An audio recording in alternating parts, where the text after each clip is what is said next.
السلام علیکم ورحمۃ اللہ وبرکاتہ۔ السلام ورحمۃ اللہ۔ نحمده ونصلي على رسوله الكريم اما بعد۔ الحمدللہ ایک بڑی نسبت سے آج ہم یہاں بیٹھے ہیں، نبی کریم صلی اللہ علیہ وسلم کی یاد لے کر، آپ کی ناموس کے تحفظ کا مشن لے کر، آپ کی سیرت طیبہ کی اشاعت کی نیت کر کے، اور اس مرکز ختم نبوت میں اللہ جل شانہ نے ہمیں آج جمع کیا۔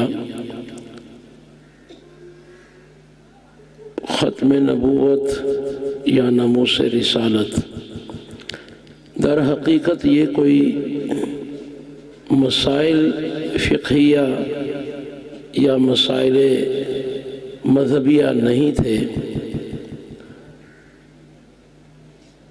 بات ہی کچھ ایسی ہے کہ جب کوئی گھر بڑا ہو جاتا ہے تو وہاں چوہے بھی زیادہ آ جاتے ہیں۔ اللہ جل شانہ نے بہت بڑی شان والا نبی جب بھیجا اور تمام مذہبوں کے سچے اور پرکھے لوگ آپ کے مذہب میں آ گئے، انہوں نے آپ کو تسلیم کیا، اس میں کوئی شک نہیں۔ بڑے بڑے عیسائی علماء، بڑے بڑے یہودی علماء وہ اسلام میں داخل ہوئے، ان کو سمجھ آ گئی کہ یہ نبی برحق ہیں۔ حضرت عبداللہ بن سلام رضی اللہ تعالی عنہ اپنی حدیث بیان کرتے ہیں کہ یہود بے چین تھے اور مجھے رابطے میں رکھتے تھے کہ جی وہ نبی الامی، مکہ کے جو نبی الامی وہ مدینہ آ گئے ہیں، تو میں تیار ہوا کہ آپ کو چیک کر کے آتا ہوں۔ چونکہ بڑے نبی تھے ان کے، بڑے امام تھے ان کے، بڑے عالم تھے، وہ فرماتے ہیں کہ میں جب مسجد نبی میں داخل ہوا تو پہلا قدم اندر رکھ کر میری نظر آپ پر پڑی،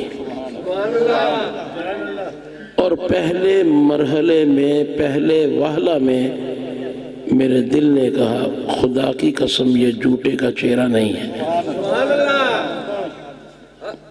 اور فرمایا کہ مجھے وہ کلمات رس گول رہے ہیں جو آپ اس وقت فرما رہے تھے جب میں پہلی بار آپ کو دیکھا۔ آپ فرما رہے تھے افشوا السلام، اطعموا الطعام، صلوا باللیل والناس نیام۔ افشوا السلام، اطعموا الطعام، صلوا باللیل والناس نیام۔ آپ صحابہ کی تربیت فرما رہے تھے کہ السلام علیکم کو خوب پھلا دو، خوب پھلا دو۔ میں ایک بار پھر کہہ دیتا ہوں، آپ جواب بھی دیجئے گا، السلام علیکم۔ ہم نے آقا کا حکم سنایا اور ابھی اس کو پورا پھر کر دیا۔ حضور نے فرمایا السلام علیکم کو خوب پھلاؤ، اور فرمایا لوگوں کو کھانے بھی کھلاؤ، یہ بھی اہل اسلام۔ اور پھر تیسری بات کیا فرمائی، راتوں کو نماز اس وقت پڑھو جب دنیا سو رہی ہو، تہجد۔ اللہ اکبر۔ مسلمان ہوئے، ایسے مسلمان ہوئے کہ اللہ جل شانہ کو بھی ان کے اسلام لانے پہ خوشی ہوئی، اور اللہ نے قرآن میں فرما دیا کہ یہ اہل کتاب جو آپ پر ایمان لائے ہیں ان کا دوہرا اجر ہے۔ انہوں نے پہلے نبی کی بھی صحیح باتوں کو مانا اور صحیح طریقہ سے مانا، اور اب یہ آپ پر بھی ایمان لائے، گویا انہوں نے دونوں نبیوں کی امت ہونے کا حق ادا کر دیا۔ اس پر مجھے ایک علمی نقطہ یاد آ گیا۔ حضرت مولانا عبداللہ صاحب شیخ الحدیث ڈابیل برطانیہ میں تشریف لائے۔ ہم لوگ اس وقت دارالعلوم برطانیہ میں، جو حضرت شیخ الحدیث رحمۃ اللہ علیہ کا پہلا بڑا مدرسہ تھا، اب تو کئی مدارس اس کے بن گئے، اس میں ہم لوگ دورہ حدیث پڑھ رہے تھے۔ تو حضرت شیخ الحدیث صاحب کی زیارت کے لیے، مولانا عبداللہ صاحب کی زیارت کے لیے باٹلی گئے، جہاں پہ تبلیغی مرکز ہے پورے یورپ کا۔ تو حضرت کے پاس بڑے علماء اور طلباء بیٹھے تھے، تو حضرت نے بڑا ایک علمی واقعہ سنایا جو حضرت عبداللہ بن سلام کے متعلق ہے، اس لیے مجھے یاد آ گیا۔ فرماتے ہیں کہ حضرت مدنی رحمۃ اللہ علیہ، حضرت مولانا حسین احمد مدنی شیخ الحدیث دارالعلوم دیوبند، امام سیاست بر صغیر اور امام انقلاب اور امام الاولیاء اپنے وقت کے، وہ بخاری شریف پڑھاتے تھے، اور پھر بخاری کا آخری سبق ہوتا تھا تو سبق کا طریقہ کار یہ ہوتا تھا کہ تمام آخری سبق میں اساتذہ ایک صف میں ہوتے تھے اور طلبہ سارے اس طرح بیٹھے ہوتے تھے۔ تو آخری سبق کے بعد لڈوؤں کا ایک بہت بڑا ٹوکرا آتا تھا، اور وہ اساتذہ کو 4 لڈو دیتا تھا اور طلبہ کو 2 لڈو دیتا تھا۔ یہ طریقہ تھا ادب کے ساتھ۔ مولانا عبداللہ فرماتے ہیں کہ میں طلبہ میں ایک طرف سے پہلی جگہ پہ بیٹھا ہوا تھا، اور اس کے بعد پھر دوسری لائن تھی طلبہ کی۔ تو ایک ساتھی ادھر سے ٹوکرا لے کے لڈو تقسیم کر رہا تھا، دوسرا ساتھی ادھر سے لے کر تقسیم کر رہا تھا۔ ادھر کا ساتھی جب آیا تو مجھے اس نے آخری سمجھا، تو میں نے دایاں ہاتھ آگے کیا، اس نے 2 لڈو دے دیے۔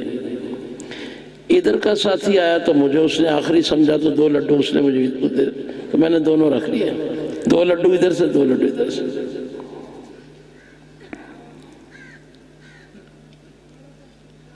اساتذہ کو 5 لڈو، بات بنتی نہیں برنا، اساتذہ کو 5 لڈو دیے جاتے ہیں۔ کہتے میں نے 2 لڈو اس طرح سے لیے، 2 ادھر سے لیے، تو میں نے نیچے رکھ کے اوپر دیکھا تو حضرت مدنی مجھے دیکھ رہے تھے۔ اب میں کہتے ہوشیار طالب علم تھا مدرسے کا، میں چپ ہو گیا۔ تو طلبہ کے لیے ہوتے ہیں، اس لیے ہمارے محتمم صاحب نے ایک بار مجھے فرمایا، میں میدان میں کھڑا تھا وہاں دارالعلوم برطانیہ انگلینڈ میں، فرمانے لگے کہ مجھے اطلاع ملی ہے کہ وہ جہاں پہ برچی خانے کی باکر خانیاں اور کیک رکھے ہوتے ہیں، اس کی کوئی کھڑکی ٹوٹی ہوئی اور طلبہ اٹھا کے لے جاتے ہیں۔ تو میں بڑا حیران ہوا، میں نے کہا حضرت وہ طلبہ کے لیے نہیں ہے، کیونکہ جو طلبہ اٹھاتے تھے ہم بھی ان کے ساتھ بیٹھ کے کھا لیتے تھے، جو اگرچہ ہم اٹھانے والوں میں نہیں تھے، لیکن جو طلبہ لاتے، جی رات کو سردی بہت ہوتی، برف گر رہی ہوتی، جی میں لاتا ہوں جی باکر خانیاں، انہوں نے جانا کھڑکی سے ہاتھ ڈال کے دروازہ کھولنا سٹور کا اور جا کے لے آنی۔ تو حضرت نے بڑی پیاری بات فرمایا کہ یقیناً طلبہ کے لیے ہے، اس خدشے سے منع کرتا ہوں کہ ان کو چوری کی عادت نہ پڑ جائے، وہ اجازت سے لے لیں، چابی ہے کہ جی ہمیں اور پہ انہی کے لیے۔ تو اب فرماتے ہیں مجھے خیال ہوا کہ اگر مجھے حضرت منع کریں گے تو میں واپس کرے گا، حضرت نے منع نہیں کیا۔ اگلے دن جب ہم درس میں بیٹھے تو حضرت عبداللہ بن سلام والی حدیث کا درس تھا، تو میں نے ذہین طالب علم تھے، کہتے میں نے کہا حضرت ایک سوال میں پوچھو، تو میں نے عرض کیا کہ قرآن یہ فرماتا ہے کہ اہل کتاب میں جو اہل ایمان پہلے نبی پر ایمان لائے اور اب اس نبی پر بھی ایمان لائے تو ان کے لیے 2 اجر ہیں۔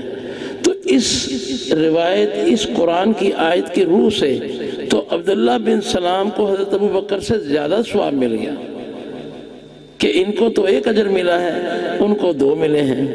تو انہوں نے فرمایا کہ نہیں، اس طرح بات نہیں، 1 اجر کی مقدار ہوتی ہے، 1 اجر کا وزن ہوتا ہے۔ مقدار میں تو شاید وہ زیادہ ثواب لے لیں، لیکن جو آدھا ثواب ایک نبی پر ایمان کا قیمتی اور وزنی ابو بکر کا ہے وہ اس کے قریب قریب بھی نہیں ہے۔ اور پھر فرمانے لگے تمہارے لیے تو سمجھنا بڑا آسان ہے کہ طالب علم 2 حصے بھی لے لے اگر لڈو تو استاد کے حصے تک نہیں پہنچ سکتا، استاد کو 5 ملے تو حضرت ابو بکر استاد کی حیثیت سے تھے۔ تو یہ بات حضرت عبداللہ بن سلام رضی اللہ تعالیٰ عنہ کے حوالے سے آ گئی۔ تاریخ اسلام کو اگر بغور پڑھیں تو پتہ یہ چلتا ہے کہ نبوت کا دعویٰ حضور کے ہوتے ہوئے یہ کرنے والا خود 100 بار شرمندہ ہے، خود کرنے والا 100 بار شرمندہ ہے کہ یہ کون سا منہ ہے جو جا کے حضور نبی اکرم صلی اللہ علیہ وسلم کے مقابلے میں نبوت کا دعویٰ کرے۔ وہ کوئی اپنے کمالات کی وجہ سے دعویٰ نہیں کرتے، یہ آپ تاریخ پڑھ لیں، ان کے پیچھے سیاسی مقاصد ہوتے ہیں۔ مسیلمہ کذاب آیا، اسود عنسی آئے، کیا کہا؟ مدینہ آ گئے، حضور سے کہا کہ آپ بھی نبی میں بھی نبی، آدھی سلطنت آپ مجھے دے دیں آدھی آپ کی۔ ہر جگہ دولت، اقتدار، ہوس اور اس کے علاوہ کچھ بھی نہیں۔ آپ صلی اللہ علیہ وسلم نے ایک چھڑی گری ہوئی زمین پر تھی، آپ صلی اللہ علیہ وسلم نے چھڑی اٹھائی، چھوٹی سی ٹہنی، فرمایا کہ خدا کی قسم تم اگر اس کے بارے میں بھی کہو کہ مجھے دے دے تو میں تجھے یہ بھی دینے والا نہیں ہوں۔ یہ تو اللہ کی دین ہے نبوت۔ آپ نے صحابہ کو تیار کر لیا تھا اپنی زندگی میں، موقع ایسا ملا کہ آپ کے جانے کے بعد اس سے معرکہ ہوا اور اس کو حضرت وحشی نے قتل کیا۔ تو جب بھی نبوت پر ڈاکہ مارا ہے وہ کسی ضرورت دنیاوی کے لیے ہی مارا گیا ہے، ورنہ دین کے اعتبار سے اس نبوت کی شان اتنی بلند ہے کہ اس کے ساتھ تو نسبت اگر امتی ہونے کی ہو جائے تو وہ بھی بڑی بات ہے۔ حضرت زکریا علیہ السلام، حضرت عیسیٰ علیہ السلام دعائیں کی کہ مولا کریم ہمیں حضور کا امتی بنا دے، مولا کریم ہمیں حضور کا امتی بنا دے۔ حضرت شیخ نے کسی جگہ لکھا ہے کہ اس لیے وہ دوبارہ دنیا میں تشریف لا رہے ہیں کہ ان کی یہ دعا قبول ہو گئی ہے کہ مجھے حضور کا امتی بنا کر زندگی دی جائے۔ اور آپ تاریخ بر صغیر دیکھ لیں، انگریزوں نے جو نبی پیدا کیے یہی ان سے فتوے لیے، یہ جہاد منسوخ ہو گیا ہے، مولوی کوئی بندوق نہ اٹھائے انگریزوں کے خلاف، اس لیے نبی بنایا۔ آج بھی جو قادیانی اچھل رہے ہیں ان کی لابی کہ کچھ لوگ پارلیمنٹ میں آ گئے ہیں، کچھ حکومتوں میں آ گئے ہیں، وہ کیوں، کس وجہ سے؟ اس ملک کے اوپر سیاسی قبضہ، اس ملک کے اندر سیاسی قبضہ۔ اس لیے تمام مسلمان اس بات کو ذہن میں رکھیں کہ ان کی سیاسی چالوں کو بھی سمجھا کریں۔ جب علماء سیاست یہ کہیں کہ بھئی یہ قادیانی حرکت میں آئے ہیں تو ان کو مان لیں، ان کی تائید کریں۔ ان کا دیکھیں، ابھی مرزا مسرور ہے، یہ جو آج کل ہے، اس نے ایک بیان دیا ہے، چل رہا ہے فیس بکوں پہ، اس نے عمران خان صاحب کو نصیحت کی ہے کہ آپ حکومت نہیں چلا سکتے جب تک پاکستان میں ایک مولوی بھی زندہ ہے۔ بڑی پیاری بات کہی ہے اس نے، بتا دیا ہے کہ میں کس درجے کا کافر ہوں کہ میں ایک مولوی نہیں برداشت کر سکتا۔ اور بابا یہاں 35,000 مولوی ہر سال مدرسوں سے فارغ ہو رہے ہیں، جو مولوی پورے بن چکے ہیں ان کی تعداد آدھے کروڑ کے قریب جا چکی ہے۔ تو بڑی دیر سے بیٹا پیدا ہوا ہے، بڑی دیر سے سمجھ آئی ہے تجھے۔ خان صاحب بیچارے، اب میں کیا کہوں، میرا کہتے ہیں منصب نہیں ہے سیاست، خانقاہ والوں کو سیاست میں بولنا نہیں چاہیے۔ اس بیچارے کی حیثیت تو اتنی بھی نہیں ہے جتنی مسلم چناب نگر کے مسلم ٹاؤن کے ایک کونسلر کی حیثیت ہے، اس کے تو اتنی بھی حیثیت نہیں ہے۔ تو یہ ملک کے لیے نقصان دہ، اسلام کے لیے قادیانیوں کا حکومت میں آنا، ان کے ہاتھ میں کنٹرول آنا، اسلام کو کوئی خطرہ نہیں۔ ہم نے تو انگریزوں کی حکومت میں 100 سال اس اسلام کو محفوظ رکھا، بلکہ اتنا طاقتور بنایا کہ پوری دنیا کو لپیٹ میں لے لیا ہے آپ نے۔ آپ کے مدارس، آپ کی تبلیغی جماعت، آپ کی خانقاہیں یورپ، امریکہ، افریقہ، برازیل سب میں پھیلی ہوئی ہیں، اور یہ کب کام شروع ہوا؟ انگریزوں کے دور میں شروع ہوا۔ تو اہل اسلام، علماء، قراء، ان کو کسی حکومت سے ہاں ملک کو ضرور فرق پڑے گا۔ ان کے جو پل بنائے جا رہے ہیں قادیان اور تارا پور کے درمیان، یہ بڑی سازشوں کا ایک ابتدائیہ ہے۔ ادھر بھی گاؤں، وہ میں ایک مرتبہ بائی روڈ دبئی گیا غالباً، تو میں نے کہا یہ کیا بارڈر کے اس طرف بھی گاؤں، اس طرف بھی گاؤں، آگے 100 کلومیٹر پر کوئی گاؤں نہیں، ادھر 100 کلومیٹر۔ تو مجھے بڑا باخبر آدمی کہنے لگا پوری دنیا میں جو بارڈر پہ گاؤں ہوتے ہیں ادھر اور ادھر، ان کا مقصد ہی صرف یہ ہوتا ہے کہ غیر قانونی چیزیں ادھر سے ادھر لائیں، ادھر سے ادھر لائیں، یہ ان کا کاروبار ہوتا ہے۔ پھر وہ کہنے لگا کہ میں واگا بارڈر پہ گاؤں میں رہتا ہوں، ہمارا کام ہی یہی ہے، ہندوستان سے چاندی لانا اور ادھر سے فلاں چیز، چونکہ یہ گاؤں والوں کو پتہ ہے کتنے بجے پولیس ادھر ہو جاتی ہے، کتنے بجے ادھر ہو جاتی ہے۔ تو یہ جو پل بنا دیا ہے میرے اور قادیاں کے درمیان، ادھر بھی گاؤں قادیانیوں کا، ادھر بھی، تو یہ ہمارے سیکورٹی اداروں کو چکنا رہنا چاہیے۔ مسئلہ ہمارے دین کا نہیں ہے، میں آپ کو صحیح کہہ رہا ہوں۔ جتنی علماء محنتیں کر رہے ہیں لوگوں کا کلمہ بچا لیں گے، مسئلہ ملک پاکستان کی سلامتی کا ہے۔ آپ کے بارڈر غیر محفوظ ہو جائیں گے، آپ میں آزادی کی تحریکوں کو فنڈنگ ہو جائے گی۔ آج ہی ایک رپورٹ آئی ہے کہ پاکستان کی کورٹ کی اصلاح کے لیے ہم نے 9 ملین پاؤنڈ پاکستان پر خرچ کیے ہیں۔ یہ برطانیہ کی پارلیمنٹ کی آج رپورٹ ہے۔ 9 ملین پاؤنڈ، 90 لاکھ پاؤنڈ کا مطلب ہوتا ہے کہ بس آپ بنا لیں کروڑوں اربوں روپیہ۔ تو یہ اس طرح کھلی چھوٹ دینا باہر کے ملکوں کی ایجنسیوں کو، این جی اوز کو، کہ وہ آ کر ہمارے ملکوں میں سپریم کورٹ پہ بھی خرچ کریں، بارڈروں پہ بھی خرچ کریں، یہ ملک کی سلامتی کی بات ہے۔ دین کو کوئی خطرہ نہیں، دین علماء نے سنبھالا ہوا ہے، انشاءاللہ اسی پر جانے دیں گے، سنبھالتے رہیں گے۔ اللہ تعالیٰ آپ حضرات کو جزا دے۔ ہمارے آج کے پروگرام کے خطیب خصوصی حضرت کاظمی صاحب ہی ہیں، اور ان کو ضرور سننا ہے، مزید بھی انشاءاللہ آئیں گے۔ نماز کے بعد، نماز وقت پر پڑھنا مسنون ہے، نماز پڑھ لیتے ہیں انشاءاللہ۔ اللہ جل شانہ ہم سب کا یہاں مل بیٹھنا قبول فرمائے، سنتیں پڑھ لیں۔